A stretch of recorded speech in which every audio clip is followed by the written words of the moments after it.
Hi everyone, welcome to Real Africa Stories. My name is Noreen. If you're new here, this channel is about the Africa you're not shown.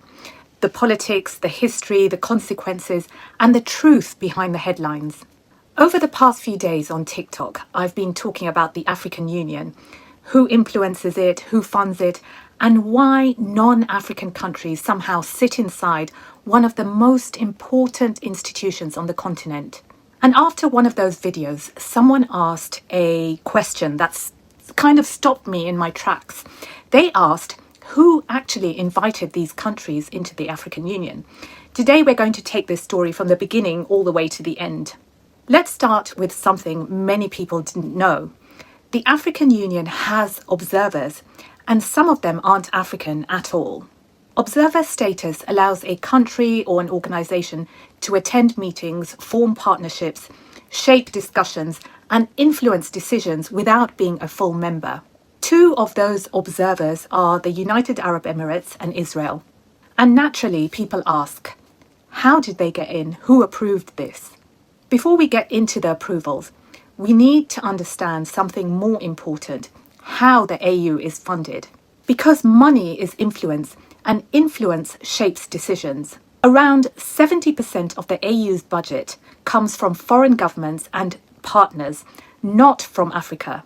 That includes the European Union, the United States, China, and Gulf states, including the UAE.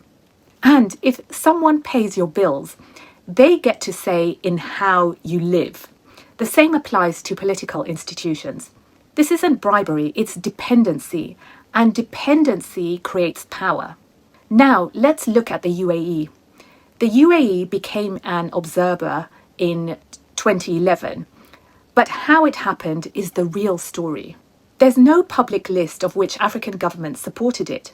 There was no open vote, no public debate, and no transparency.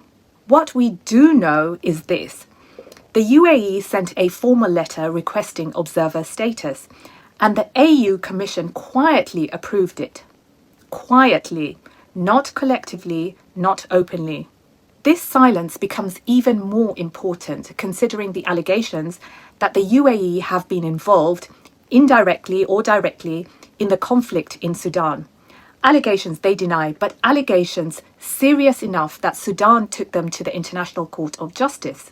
So already we have an observer country whose role is controversial and a process that is unclear. And now Israel. Israel was granted observer status in 2021 by the AU Commission Chair, again, without full consultation from African member states. Reports say Rwanda and DR Congo supported the move. South Africa and Algeria strongly opposed it.